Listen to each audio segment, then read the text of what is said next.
All right, well, good morning, good afternoon, wherever you are in the world. Good evening, maybe. Dr. Sil here, junior doctor on a psychiatry training program. I was meant to do YouTube videos today, but I got called into work. But anyway, I finished my shift. It's all quiet now. There's no one around. The patients have all been seen, and I've handed over to the next doctor. So now I'm here and I have some time. And I realize I've been kind of avoidant of making YouTube videos. And I just sometimes when I get into these ruts where I just kind of start to avoid making videos, I just realize I just got to make one. Just break the ice and just get through these barriers. I guess it's called writer's block or something. And so I wanted to talk a bit about attachment in this video. I realized the reason I haven't wanted to make videos recently is because I've been studying so much. And for some reason, when I study a lot and I feel like a learner, I don't feel like I'm in the place to be a teacher, which is not the right way to think about it. And I didn't really realize that until I explicitly asked myself what's going on here.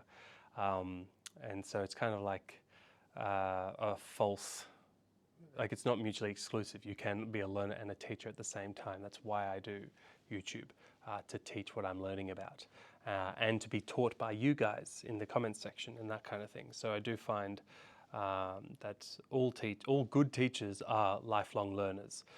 But sometimes I just get into these modes, of just purely learning mode and then purely, I guess, creating and teaching mode. But I think attachment's an important kind of topic to go through, and I haven't really got a beautiful outline for this talk. I just wanted to start reflecting on it with you guys.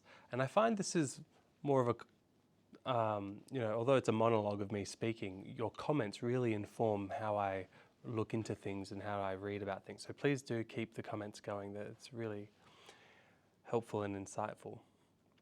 And I guess the place to start with attachment is that, I think it's fair to say that humans are social animals. Evolutionarily, we have attached to one another to form groups to succeed evolutionarily. And so when something is so important to the survival of our species, it is very deeply rooted into the workings of the brain.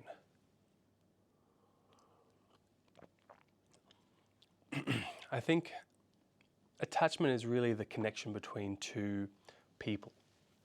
And I think by extension also the attachment is your connection with yourself and your identity. And it all feeds into one another when you start to understand it. What is the positivity? What's positive about having a good attachment? Well, if you have a strong attachment with someone, you are more likely to be protected by that person and get your needs met by that person, especially if you are a baby and you need to have needs met because you are very dependent. And so it's important that even, a baby can't do very much, but it can cry. And that is the start of attachment. And that's very important. The secondary part of attachment is not only a survival mechanism, but a learning about yourself mechanism. So having a good attachment with your caregivers means that when you're crying as a baby, the caregiver turns up and tries to figure out what's going on. Why are you crying? The baby doesn't really know. When I was crying because I had pooed my nappy, I didn't really know that's why I was crying or whether it was because I was hungry. I couldn't figure it out by myself. But having a caregiver kind of troubleshoot with me, try and fix my problems, and having that repeat over my childhood helped me learn,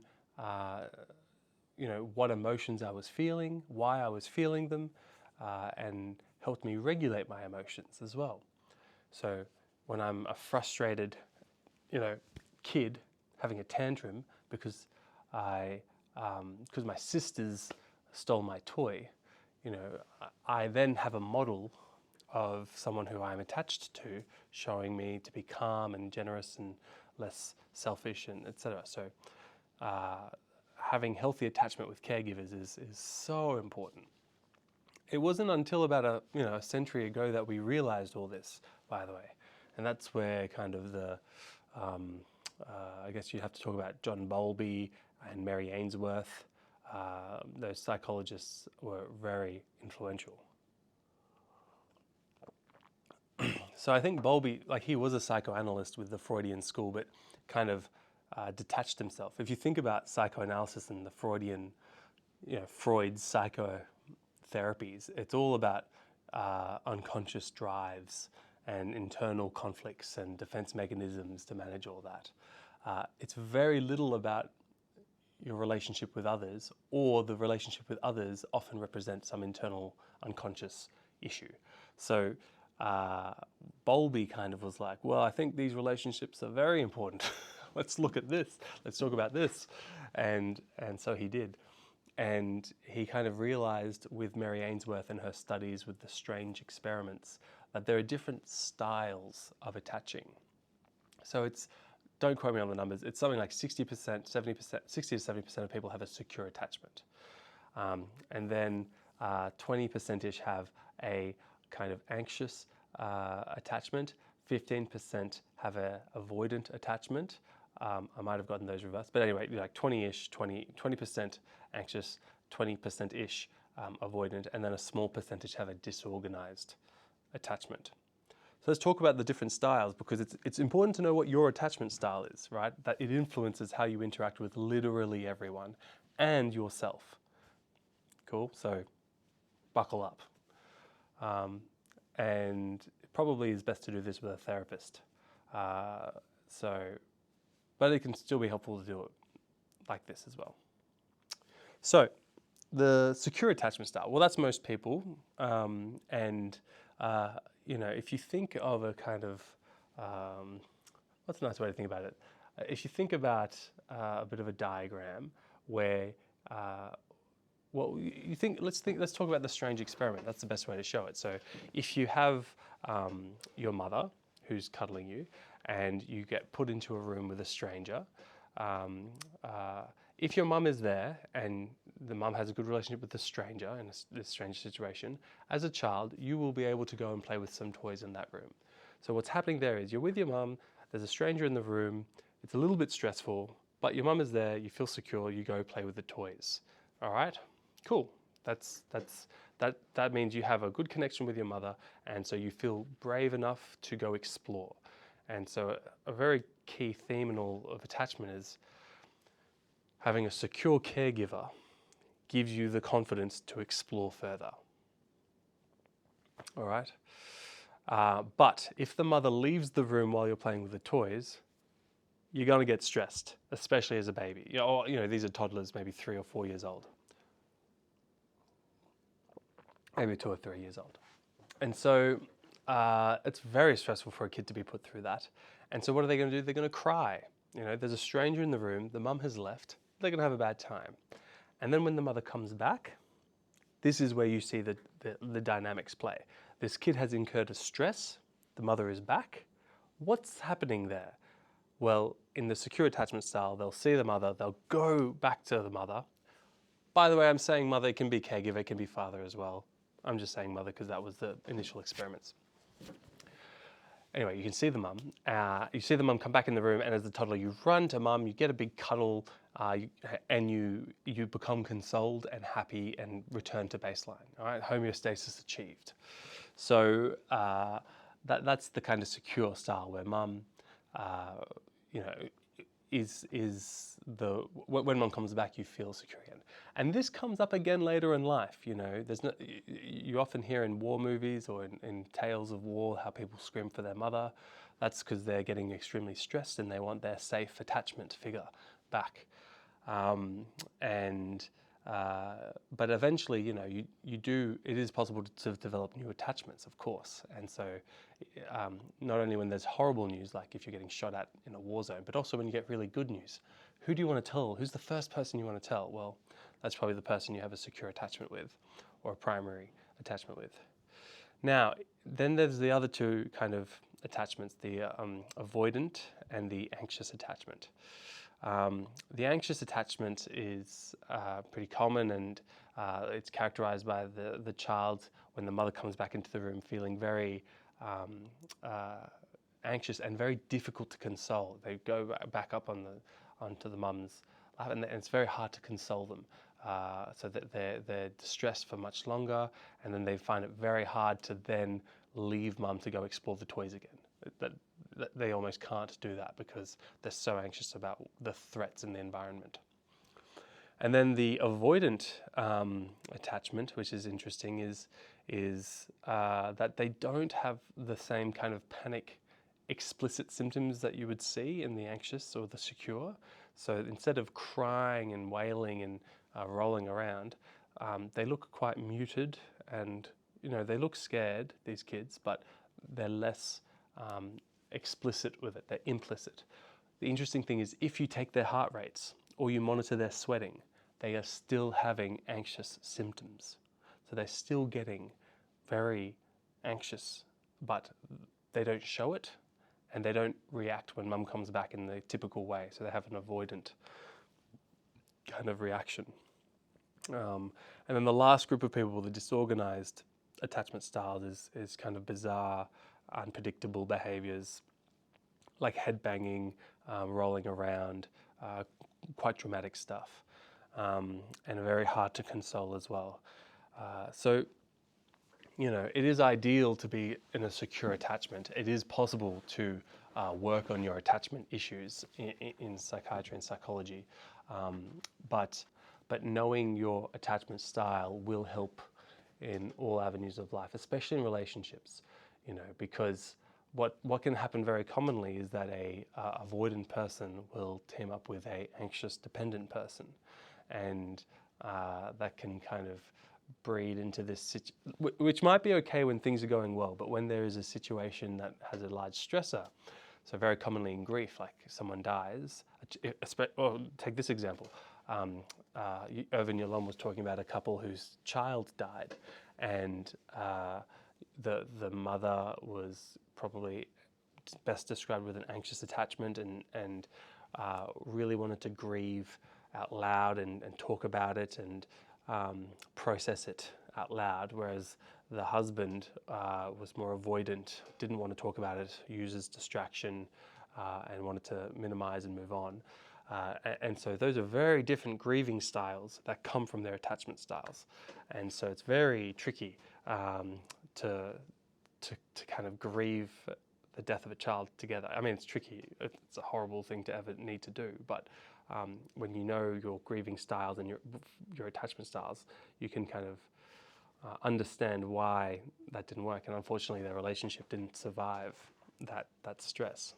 Now, how do we get different attachment styles? Look, there's probably a genetic component, there always is, but there's theoretically a large environmental component. So when you have a caregiver that is empathically attuned, right?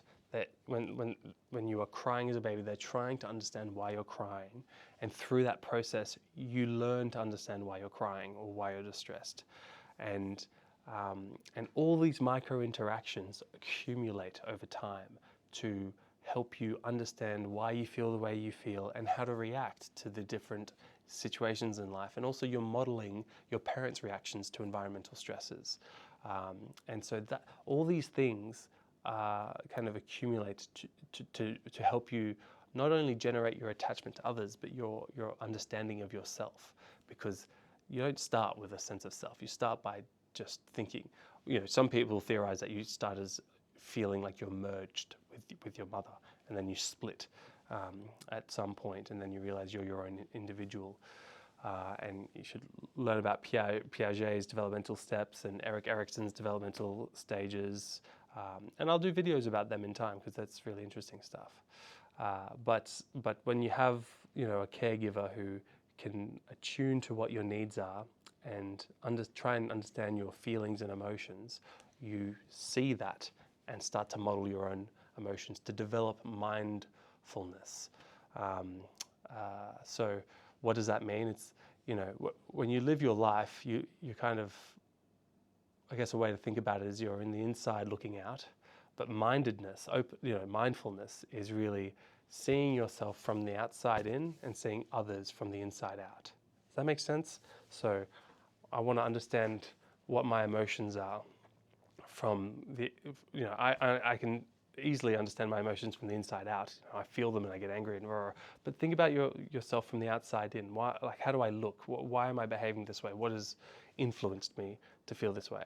And then think about others from the inside out. You know, don't just see that negative behavior of them being violent. Try and understand, why were they violent? What was going on internally? Okay, so they had a lot of neglect in childhood, which made them not be able to trust the world, and showing of emotion was a weakness, so they weren't allowed to show emotion, so they go straight to anger instead of feeling sad, and then with the anger it drives them to be violent. Okay, now I understand from the inside out this person's behavior, and then you know, it makes you have a deeper experience in life, and that's why I love psychiatry, I love psychology, I love this work, because you're really trying to understand people at a deep level. And it's the beautiful thing about psychiatry is the more you learn about other people, the more you learn about yourself. And then the more you learn about yourself, the deeper your understanding of experiences, and the more you can help other people. It's this beautiful cycle. Yeah, I think that's a good little rant about attachment. I guess we didn't talk about particular illnesses, but disorganized attachment can commonly be seen in a borderline personality structure or an emotionally unstable personality structure.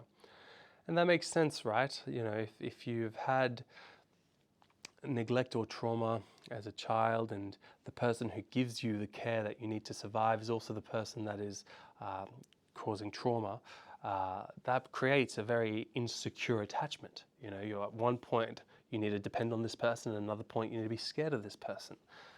And that can lead to problems in identity. It can even lead to dissociative identity disorder, where you almost have to embody two different people, the person that is getting abused and the person that is able to depend on the caregiver for care.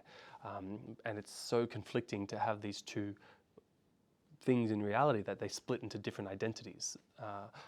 You know, and develops into dissociative identity disorder. But to a lesser extent, that's happening in people who have certain people with borderline personality disorder.